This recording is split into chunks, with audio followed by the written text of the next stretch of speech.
성령 강림의 축복이라는 제목으로 은혜를 나누려고 합니다. 오순절날 하나님이 보내신 성령님이 이 세상에 오셨습니다. 오순절날은 어떤 날일까요? 구약 성경에 보면 오순절은 유월절을 지내고 나서 50일이 지난 날입니다.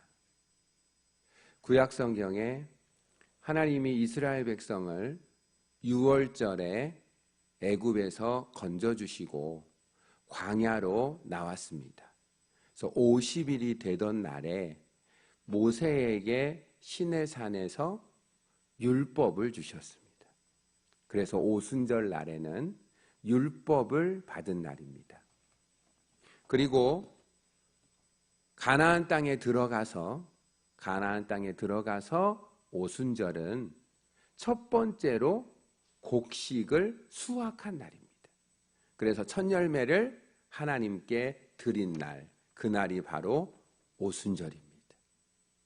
신약에서 보면, 신약에 와서 오순절은 예수님께서 유월절에 십자가에 못 박혀 죽으셨습니다. 유월절 상간에. 그리고 나서 예수님이 3일 만에 부활하시고 40일 동안 부활하신 예수님이 이 지구상에 계시다가 승천하셨습니다. 승천하시고 열흘 후에 50일이 되던 날 오순절에 성령님을 이 땅에 보내주신 것입니다. 그리고 그 성령님이 이 땅에 오셨을 때 교회가 탄생된 것입니다. 구약의 오순절은 율법과 첫 수확 곡식을 하나님께 올려드린 날인데, 신약의 오순절은 성령님이 이 땅에 오시고 그리고 성령님의 첫 번째 열매인 교회를 우리에게 허락해 주신 날이 오순절입니다. 그래서 이 오순절이라는 이 명절이 이렇게 귀중한 것입니다. 오늘 사도행전 2장 1절에 오순절 날이 이미 이름에 그들이 다 같이 한 곳에 모였더니, 오순절이라는 날에 120명이 한 곳에 모여서 사실은 기도를 하고 있었습니다. 성령의 강림과 성령의 충만은 마음을 같이하여 전혀 기도에 힘썼던 120명의 사람들에게 오순절 날에 임한 것이 성령님의 충만하심이요 성령님의 강림이셨던 겁니다. 성령님은 어떤 분이실까요? 과연 성령님은 어떤 분이실까요? 오늘 사도행전 2장 2절과 3절에 성령님에 대해서 우리에게 알려주시기 위해서 두 가지 상징적인 사건을 일으키셨는데, 첫 번째가 강하고 급한 바람 소리를 그 모인 곳에 가득하게 해주셨습니다. 바람 같은 소리.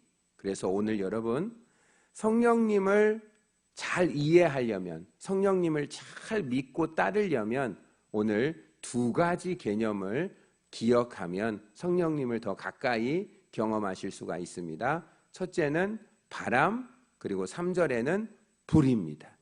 그래서 바람같이 불같이 성령님이 최초로 이 세상에 오신 것입니다.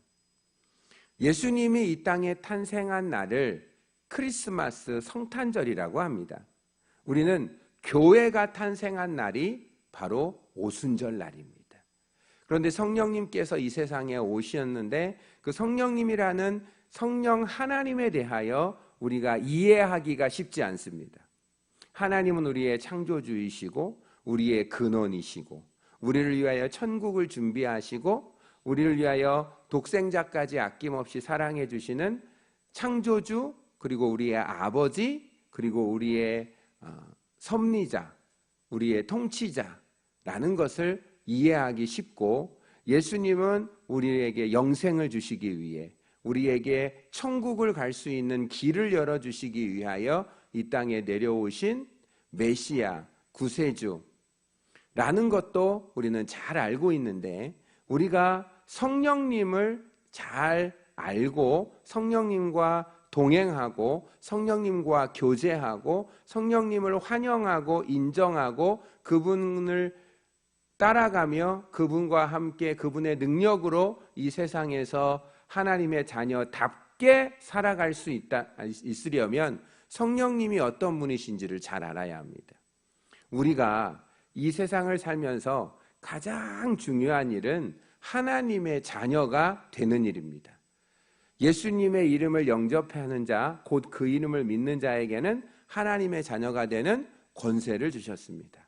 이 세상에서 아무리 성공을 했어도 우리가 하나님의 자녀가 되지 않고 마귀의 자녀로 살다가 지옥에 간다면 아무런 소용이 없습니다.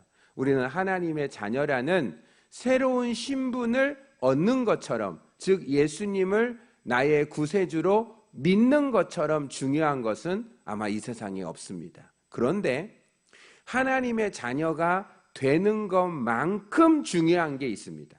이것은 하나님의 자녀에게만 사실 중요하죠. 하나님의 자녀가 되는 것이 가장 중요한데, 더 중요한 건 하나님의 자녀답게 살아가는 것입니다. 하나님의 자녀다운 생활을 하고 하나님의 자녀로서 의롭고 거룩하고 담대하고 지혜롭고 강건하게 두려움 없이 천국을 바라보며 마귀도 안 두렵고 염려도 안 두렵고 세상도 안 두렵고 죄도 안 두렵고 어떤 것도 두렵지 않고 오직 나와 함께 계신 하나님, 나를 위하여 목숨까지 버리신 그 하나님의 사랑, 끊을 수 없는 사랑으로 늘 부족함이 없이 만족함으로 원망불평도 없이 어떤 시험이 와도 하나님이 감당할 수 있게 해주실 거야. 하나님은 절대 내게, 자녀에게 나쁜 거 주시지 않아. 하나님은 좋으신 분이야. 그런 확신을 가지고 살아가는 하나님 자녀다운 생활을 살아가려면 능력이 필요한 것입니다. 능력이 없으면 죄를 이길 수 있는 능력이 없고 귀신과 마귀를 이길 수 있는 능력이 없고 작은 상처나 말이나 질병이 왔을 때 아이고 하고 무너지는 게 아니라 그런 상처하고 시험을 이겨낼 수 있는 능력이 있고, 그리고 어떤 어려움이 와도 이길 수 있는 지혜가 있고, 그리고 이 세상이 끝이 아니고 나는 부활한다, 나는 내세가 있고 나는 영원히 있고 지금 이 땅은 나그네야 라는 이 세상을 볼 수 있는 그런 능력 있는 삶을 사는 것이 성령의 충만함을 받아야 된다는 것입니다. 하나님의 자녀가 된 것이 너무 좋아요. 구원의 확신을 받은 거 너무 귀해요. 그런데 그렇게 살아가야 된다는 겁니다. 현실 속에서. 여러분, 믿는 것만큼 중요한 것은 믿은 대로 살아가는 거예요. 그런데 우리는 신앙과 생활이 별도로 떨어져 있어. 신앙은 있는데, 믿음은 있는데, 사는 것은 믿는 대로 안 살아가요. 아는 대로 안 살아가요. 그게 뭐죠? 능력이 없으니까 그런 거예요. 성령이 이 땅에 왜 오셨습니까? 성령 충만하게 우리에게 왜 역사를 하나님이 일으켜 주십니까? 너희들은 하나님의 자녀야. 너희들의 믿음이 있어. 천국에 소망이 있고 천국 갈 수 있어. 그러나 그 천국의 은혜를 이 땅에서도 누리며 살 수 있도록 해주신 분, 그분이 바로 성령님이신 줄 믿습니다. 성령님이 이 땅에 오셔야 되는 이유, 성령 충만을 받아야 될 중요성이 뭐죠? 우리가 기도하면 응답이 있다는 걸 알아. 그럼 기도를 해야죠. 근데 기도가 안 돼. 기도를 못하게 누르는 마귀 때문에 못해. 근데 그걸 이겨내버리는 능력이 임하면 기도하고 싶을 때 기도하고 하나님을 위해서 살고 싶을 때 살아버리는 거죠. 그러면 세상 사람들이 두려워 떨게 되는 겁니다. 뭔가 다르다라고 보게 되는 것입니다. 빛과 소금이 되는 것입니다. 썩지 않는 겁니다. 오염되지 않는 거예요. 세상을 변화시키는 거예요. 세상에 분리되지 않아요. 세상이 무서워서 세상을 도피해서 교회로 막 오는 게 아니에요. 또 그렇다고 세상에 가서 막 세상 사람들과 동화되지도 않아요. 분리되지도 않고 동화되지도 않는 방법은 변화시켜야 되려면 우리에게 지혜가 있어야 하고 능력이 있어야 돼요. 예수님을 믿는 사람에게 제일 중요한 것은 믿은 대로 살 수 있도록, 신앙대로 생활할 수 있도록, 자녀답게 살 수 있도록 능력을 받는 삶, 그게 바로 그렇게 살 수 있도록 예수님께서 모든 제자들에게, 사실 제자들은 지금 두려워 떨고 있거든요. 제자들은 제자인데 제자답게 못 살고 있거든요. 그러니까 예수님이 제자답게 살아가라고 그렇게 성령의 능력을 충만을 부어주니까 그 이후에 사도행전에 베드로가 얼마나 능력 있는 삶을 삽니까? 예수님 믿는데 비겁하게 사는 사람이 있어요. 예수님 믿어도 힘없이 사는 사람이 있어요. 그런데 예수님을 믿으면 믿는데 믿음대로 막 능력을 행하며 살 수 있도록 성령님께서 이 세상에 믿는 자들에게, 기도하는 자에게, 사모하는 자에게, 갈망하는 자에게, 뭔가 부족을 느끼고 막 그 부족을 이겨내려는 사람에게 성령의 역사가 일어난 줄 믿습니다. 그러면 성령이 어떤 분이신지를 알아야죠. 그래야 그분과 교제하고 교통하고 동행하고 대화하고 그렇게 살죠. 여러분, 부부관계도요, 법적인 부부로 아무 대화가 없는 부부가 있고, 가족도 아무 대화가 없는 가족이 있어요. 그리고 예수님을 믿어도 하나님과 아무런 대화가 없이 그냥 법적으로만 하나님의 자녀야. 법적으로만. 실제로는 그렇지 않은 거죠. 우리는 실제로도 하나님의 자녀로서 하나님과 끊임없이 대화하고 교통하고 하나님에게 내 말이 올라가고 하나님의 능력이 내게 막 오고 가는 교통이 돼야 돼요. 그러면은 바람 같은 성령님을 만나야 돼요. 깨달아야 돼요. 바람이라는 것은 구약 성경의 이 바람은 하나님의 능력을 의미해요. 바람은 하나님의 능력을 의미한다. 바람 같은 성령님이 오신다 했잖아요. 바람은 첫째는 하나님의 숨이 하나님의 이 입에서 나가는 것이 바람이에요. 하나님으로부터 오는 바람. 너무나 중요해요. 창세기 2장 7절에 보면 이런 말씀이 있어요. 창세기 2장 7절에 여호와 하나님이 흙으로 사람을 지으시고 생기를 그 코에 불어넣으시니 사람이 생명이 된지라. 흙에다가 하나님의 입에서 나오는 바람, 생기, 생명이 있는 기운, 하나님의 입에서 나는 바람, 흙에다가 하나님의 바람을 불어주니까 그게 사람이 된 거예요. 생명이 된 거예요. 여러분, 흙은 뭐죠? 흙은 먼지죠. 아무것도 쓸모가 없어요. 먼지는 아무것도 쓸모가 없지만 아무것도 쓸모없는 하찮은 먼지에 하나님의 바람이 들어가니까 사람이 돼버린 거예요. 생명이 돼버리는 거예요. 만물의 영장이 돼버리는 거예요. 하나님의 대리자가 돼버리는 거죠. 에스겔서 37장 5절에 보면 주 여호와께서 이 뼈들에게 말씀하시기를 내가 생기로 너희에게 들어가게 하리니 너희가 살아나리라. 뼈는 아무런 쓸모가 없죠. 뼈가 아무 쓸모 없어요. 근데 그 뼈에게 생기가 들어가니까 군대가 돼버리는 것입니다.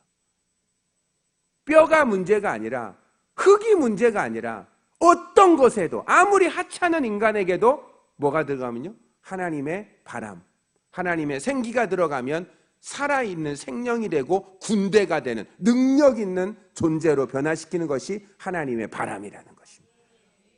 놀랍습니다. 요한복음 20장 22절을 보면 더 놀라워요.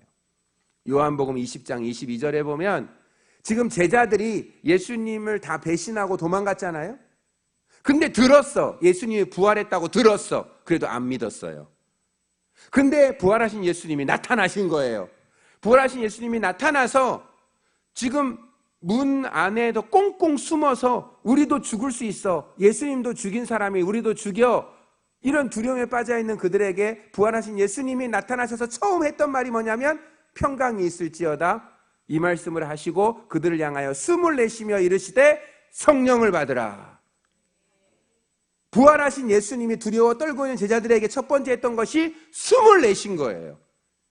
아담을 만들었던 하나님의 숨바람, 마른 뼈를 살렸던 그 하나님의 숨바람을 두려워 떨고 있는 제자들에게 불어준 거예요. 그들에게는 몸이 있잖아요.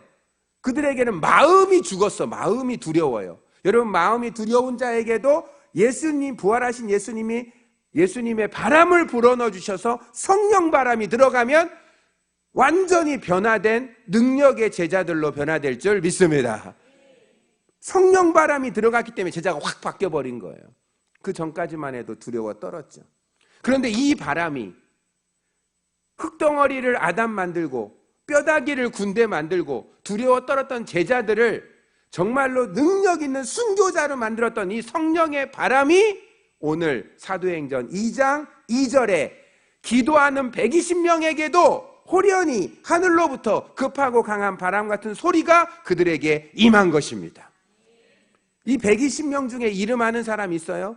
우리가 베드로, 요한, 야고보 12사도는 알죠. 그럼 12사도 말고는 모르잖아요. 이름 자체를 모르잖아요. 근데 이름도 모르는 120명에게 하나님의 놀라운 성령의 바람이 들어가니까 그 120명이 완전히 전도자로 바뀌어서 초대교회에 2만 명이 1, 2년 안에 생기는 개척 멤버가 되게 하는 놀라운 역사가 일어난 줄 믿습니다. 120명 이름도 몰라요. 근데 그들에게 뭐가 들어갔죠? 이름 없어도 돼요. 이름 몰라도 돼요. 성령이 들어갔다는 게 중요한 거죠. 하나님의 바람이 들어갔다는 게 중요한 거죠. 그러니까 그 120명이 완전히 변화돼 버린 거예요. 기도하는 자에게 성령의 바람은 들어갑니다. 가만히 있는 사람에게 들어가지 않습니다. 기도하는 사람에게 성령의 바람이 들어가는 거죠. 여러분, 이 하나님의 바람이 의미하는 영적인 원리가 하나님의 능력이라고 말씀드렸는데, 여러분, 홍해바다를 가른 것이 뭔지 아십니까? 홍해바다를 가른 게요, 하나님이 동풍을 불어왔습니다. 바람으로 바다를 갈라버렸습니다. 우리를 가로막고 있는 모든 어둠의 세력들, 바람이 불어오면 갈라질 줄 믿습니다. 홍해바다가 갈라진 게 동풍이라니까요. 우리를 가로막고 있는 것을 가르게 하는 것은 성령의 바람이 불어오면 우리를 막고 있는 홍해바다가 갈라져 버려요. 여러분, 메추라기가 어떻게 1m만큼 쌓였습니까? 지중해를 날아가고 있는 메추라기를 완전히 불어가지고 이스라엘 200만 명 앞에 떨어뜨렸잖아요. 그게 다 바람의 역사입니다. 뜨거운 바람이 부르니까 이 새들을 몰아버린 거예요. 날아가는 새들을 바람이 몰아서 어디로요? 이스라엘 백성 앞에 떨어져서 엄청나게 떨어지니까 그거 먹게 한 거예요. 여러분, 먹을 게 없습니까? 우리의 물질 문제가 있습니까? 성령의 바람이 우리에게 물질을 몰아주셔야 될 줄 믿습니다. 물질도 몰아주시는 거예요. 바람으로 메추라기를 막 떨어뜨려 주시잖아요. 막혔던 홍해바다를 막 갈라주시잖아요. 이게 뭐예요? 바람의 역사인 거예요. 하나님의 능력의 역사인 줄 믿습니다. 여기 소리라는 게 있잖아요. 바람 소리라고 돼 있죠. 여러분, 오늘 성령님은요, 바람같이 임하고 소리로 임하는 거예요. 소리로. 여러분, 하나님의 음성을 들으면 능력이 생길 줄 믿습니다. 음성을 들으셔야 돼요. 오늘 새벽 기도 때 사울이라는 사람에게 부활하신 예수님이 나타날 때 음성을 들려주셨어요. 사울아, 사울아, 내가 어찌하여 나를 박해하느냐? 주여 누구시오니까? 나는 너가 박해하는 예수라. 예수님이 음성을 들려주셨어요. 완전히 핍박자 사울이 순교자 바울로 변화됐던 것이 하나님의 음성을 바람 소리, 음성을 들었던 겁니다. 여러분, 성령님은 바람 소리같이 내게 임하시는 거예요. 능력으로 임하시고 소리로 임하시고 하나님의 음성을 듣는다면 아무리 핍박자도 하나님의 음성 한번 들으면 완전히 하나님의 사람으로 변화될 줄 믿습니다. 여러분, 공장에 가면 기계가 엄청나게 많죠. 공장에 가면 기계가 엄청나게 많아요. 기계가요, 수백억짜리 기계가 라인, 이 생산 설비가 어마어마하게 많아요. 여러분, 그런데 수백억, 수천억의 컴프레서, 모터, 모든 기계 장비가 질비해도 그거를 돌리는 게 뭘까요? 그걸 돌리는 능력이 뭐죠? 전기가 들어가야 돼요. 전기가 안 들어간 수백억 기계는 고철덩어리입니다. 무슨 소용이 있습니까? 아무런 제품을 양산하지 못합니다. 근데 거기에 뭐가 들어가면요? 전기가 들어가면 그 어마어마한 기계가 막 돌아가죠. 그러면 거기서 엄청난 제품이 막 쏟아져 나오는 겁니다. 여러분, 우리가 하나님의 자녀입니다. 우리는 그리스도인입니다. 그런데 그 그리스도인 안에 성령의 바람이 들어가기 전까지는 그냥 두려워 떨고 안 믿는 사람하고 비슷하게 힘들고 어려우면 좌절합니다. 그런데 우리에게 뭐가 들어오면요? 성령의 바람이 들어오고 성령의 음성을 듣게 되면 그 사람들은 놀라운 하나님의 역사를 양산해내는 능력자가 될 줄 믿습니다. 우리에게 뭐가 들어와야 됩니까? 성령의 바람이 들어와야 되는 것입니다. 여러분, 3절에 보면 불같이 임했다고 돼 있죠. 사도행전 2장 3절에 보면 마치 불의 혀처럼 갈라지는 것들이 그들에게 보였다라고 돼 있습니다. 여러분, 첫 번째 바람 소리는 들렸죠? 성령님은 우리에게 들리게 오십니다. 두 번째는요, 성령님은 우리에게 보이게 임하십니다. 할렐루야. 불의 혀. 여러분, 불이 막 불꽃이 막 올라가면 눈에 보이죠? 그런데 각 사람 위에 하나씩 임했던 거예요. 한꺼번에 임한 게 아니라 모든 사람 머리 위에 불의 혀 같은 것이 막 눈에 보였던 거예요. 성령님은 어떻게 임한 거죠? 불처럼 임한 거예요. 불이 막 이렇게 갈라지는 것처럼 그렇게 임한 거죠. 여러분, 구약 성경에 불이 의미하는 영적인 의미가 뭔지 아십니까? 불. 바람은 뭐였죠? 하나님의 능력. 불은 뭘까요? 하나님의 임재입니다. 하나님이 사람에게 내가 너와 함께 있다. 나는 살아있다. 내가 너와 함께 있다는 걸 보여줄 때 불로 임했다니까요. 여러분, 떠오르시는 거 있어요? 출애굽기 3장에 모세가 80세 때 낙심했죠. 나는 이제 죽을 날만 기다려. 내가 할 수 있는 건 아무것도 없어. 난 할아버지야. 80세 할아버지가 뭐를 할 수 있겠어요? 그렇죠? 그런데 산꼭대기에서 어느 날 나무에게 불이 붙었는데 그거는 항상 보던 일이에요. 지중해에서 그 사막에서는 그 뜨거우니까 불이 붙어요. 그런데 불이 붙어서 다시 왔는데 그 불이 사라지지가 않아.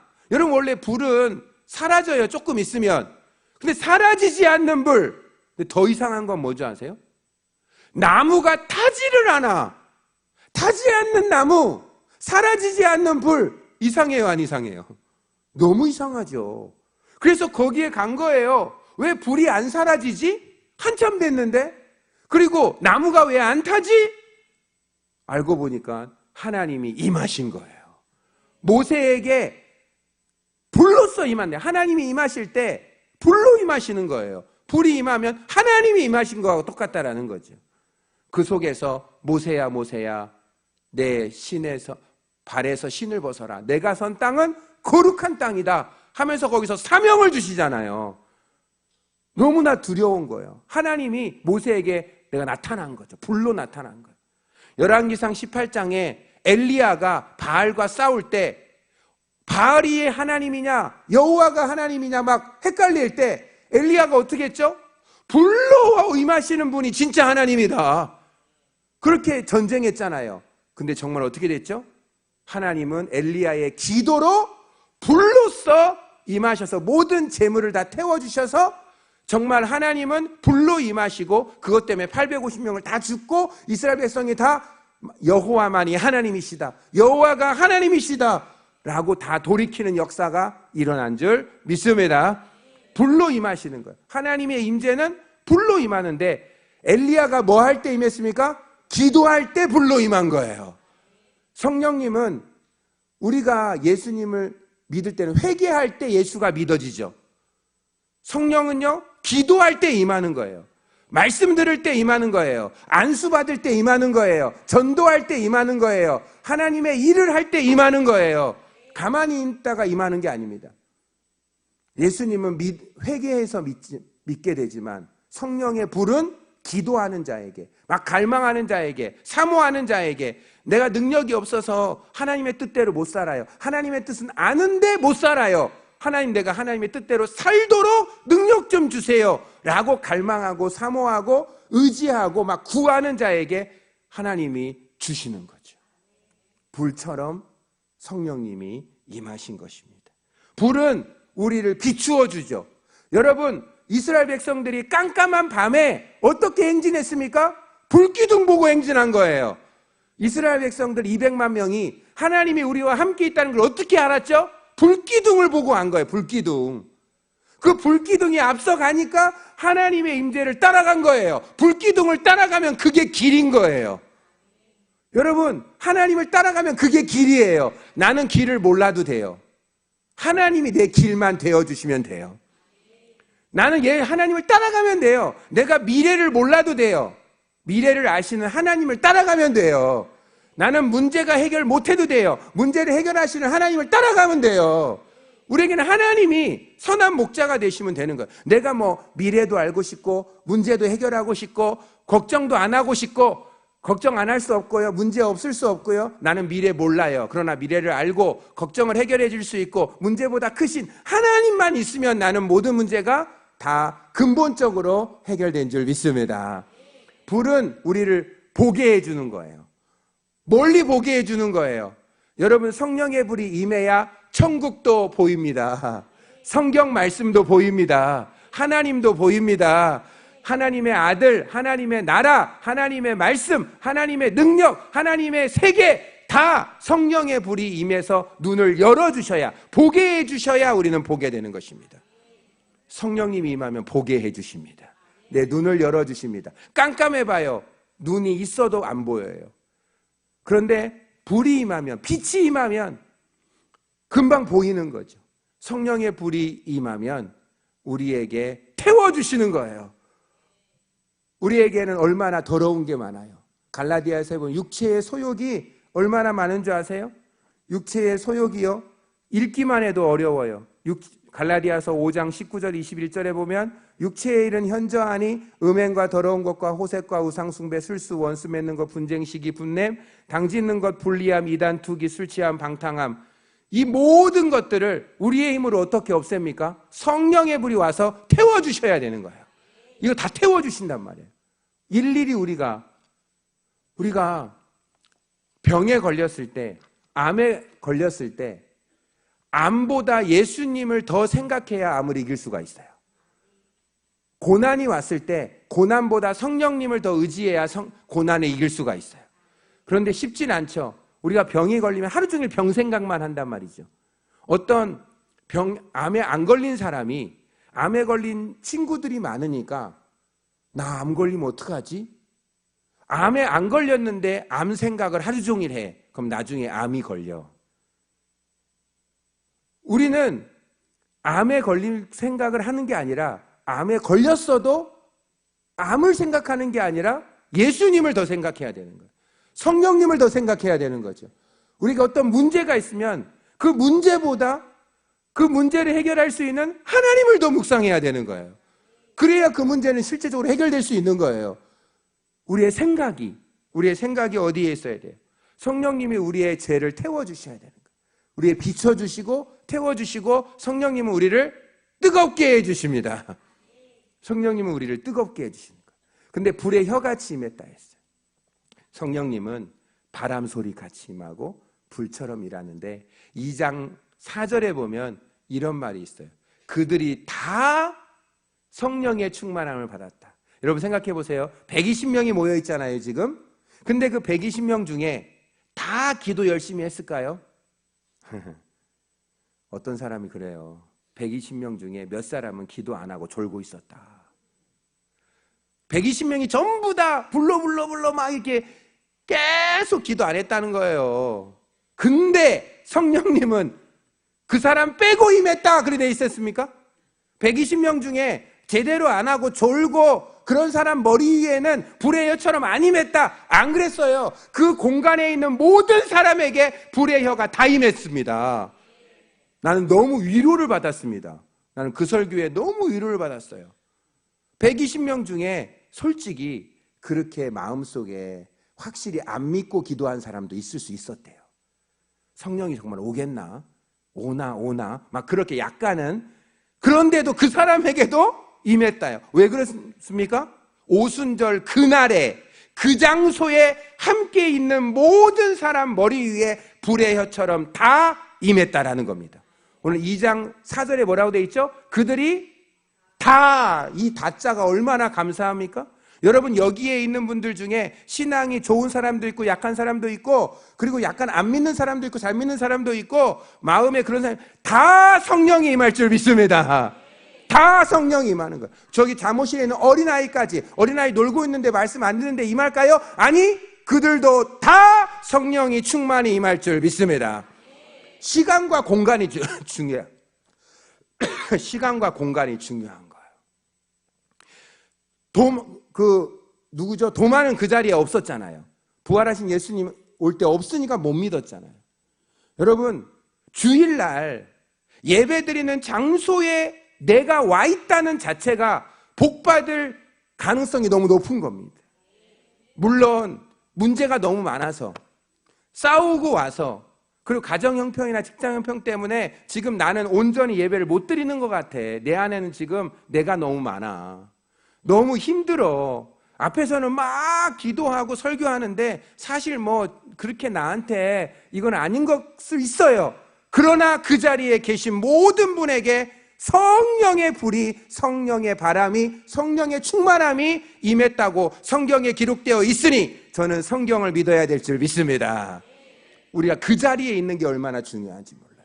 그래서 사람을 그 자리에 데리고 앉혀놔야 되는 거예요. 여러분, 6월절 구원 사건 아세요? 너무나 중요해서. 6월절에 양의 피를 바르고 그 방 안에 있으라고 그랬죠. 여러분, 틀림없이 아시는 사실이죠? 그런데 방 안에 있는 사람들이 다 믿고 있었을까요? 다 인격적으로 착했을까요? 다 신앙이 좋았을까요?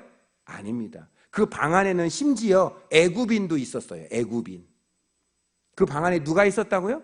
애굽인도 있었다고요. 그런데 그 죽음의 사자가 6월절에 왔을 때 그 방 안에 있는 사람 인격 보고, 방 안에 있는 사람 인종 보고, 방 안에 있는 사람 신앙 수준 보고 지나가고 안 지나간 게 아니라 그 문 앞에 있는 뭐를 보고, 그 문 앞에 있는 어린 양의 피를 보고 넘어간 겁니다. 그 방 안에 있는 사람들은 인격과 인종과 신앙 수준과 상관없이 다 구원받았습니다. 여러분, 우리가 지난날 아무리 성격이 안 좋고 죄가 많아도 내 마음에 뭐가 있으면, 예수 피가 있으면 우리는 천국 갈 줄 믿습니다. 내 행위로 천국 가는 게 아니라 내가 예수 피를 영접하면 그 피로 내가 천국 가는 거예요. 똑같은 거 아닙니까? 누가 성령 충만 받습니까? 성령의 역사가 있는 그곳에 와서 기도하는 무리와 함께 있을 때 그들은 다 성령의 충만함을 받았단 말입니다. 하나님, 오늘 이곳에 참석한 모든 분들에게 불같은 성령, 바람 같은 성령 임하게 해 주시옵소서.